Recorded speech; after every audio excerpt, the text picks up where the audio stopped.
നമ്മെ എപ്പോഴും സന്തോഷവാന്മാരെ നിലനിർത്തുന്ന ഹോർമോൺ ഏതാണ്? സെറട്ടോണിൻ അല്ലേ? ഈ സെറട്ടോണിനെ നമ്മൾ നേച്ചുറലായിട്ട് ബൂസ്റ്റ് ചെയ്യാൻ എന്താ ചെയ്യേണ്ടത്? ഒന്ന്, നമ്മൾ എപ്പോഴും മൂവ് ചെയ്യുക എന്നുള്ളതാണ്, നന്നായിട്ട് ചലിക്കുക എന്നുള്ളതാണ്. നമ്മൾ ചലിക്കുമ്പോൾ നമ്മുടെ ശരീരത്തിൽ എൻഡോർഫിനുകൾ ഉൽപ്പാദിപ്പിക്കപ്പെടും. അത് ഒരുപാട് പോസിറ്റീവ് ഹോർമോൺസ് ആണ്. അതൊക്കെ ഒരു വിഷാദമുള്ള രോഗികൾ ഈ ആൻറ്റി ഡിപ്രസൻസ് മരുന്നൊക്കെ കഴിക്കാറുണ്ട്, സന്തോഷവാന്മാരാ. ഇതിനേക്കാളൊക്കെ എഫക്റ്റ് ഇതിനുണ്ട് എന്നാണ് പറയുന്നത്. അപ്പം അടുത്തതായി നിങ്ങൾ ഈ സന്തോഷത്തിൻ്റെ ഹോർമോൺ പ്രൊഡ്യൂസ് ചെയ്യാൻ എന്താ ചെയ്യേണ്ടത്? നിങ്ങൾ സൺലൈറ്റ് കൊള്ളുക എന്നുള്ളതാണ്. നിങ്ങൾക്ക് വേണമെങ്കിൽ എക്സസൈസ് കുറച്ച് സൂര്യപ്രകാശം അടിക്കുന്ന ഒരു സ്ഥലത്ത് പോയിട്ട് ചെയ്യുന്നൊരവസ്ഥ ഉണ്ടാക്കും. ഇനി അതില്ലെങ്കിൽ നമുക്ക് പറയാം, ലൈറ്റ് ബോക്സുകളൊക്കെ കിട്ടാറുണ്ട്, അതിൽ വേണം ഇൻവെസ്റ്റ് ചെയ്യാം. നമുക്കറിയാം സീസണൽ എഫക്റ്റീവ് ഡിസോർഡർ എന്ന് പറഞ്ഞൊരു അസുഖമുണ്ട്.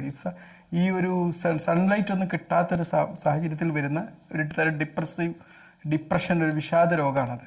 ഇത്തരം ബോക്സ് ലൈറ്റുകളൊക്കെ ഉപയോഗിച്ചുകൊണ്ട് ഒരു ആർട്ടിഫിഷ്യലായിട്ട് സൺലൈറ്റിൻ്റെ അവസ്ഥ ഉണ്ടാക്കിക്കൊണ്ട് അവരിൽ ആ ഒരു വിഷാദാവസ്ഥ ട്രീറ്റ് ചെയ്യാൻ വേണ്ടിയൊക്കെ ഉപയോഗിക്കാറുണ്ട്.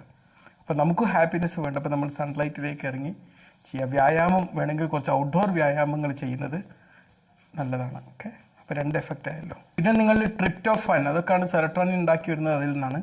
ഇത് ഉൽപ്പാദിപ്പിക്കാൻ സഹായിക്കുന്ന ഭക്ഷ്യവസ്തുക്കൾ, വെജിറ്റബിൾസ്, ഫ്രൂട്ട്സ്, ലെഗ്യൂംസ്, നട്ട്സ്, ഇതൊക്കെ ധാരാളം കഴിക്കുന്നൊരവസ്ഥ ഉണ്ടാക്കുക.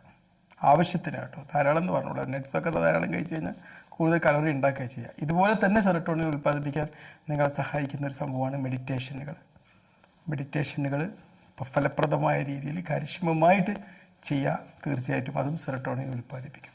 ഇത്ര നേച്ചുറൽ ആയിട്ടുള്ള കാര്യങ്ങൾ അനുവർത്തിച്ചുകൊണ്ട് നിങ്ങൾ എപ്പോഴും ഹാപ്പി ആയിട്ടുള്ള ഒരു സ്റ്റേറ്റിലേക്ക് നിങ്ങളെ പരിവർത്തനം ചെയ്തെടുക്കുക.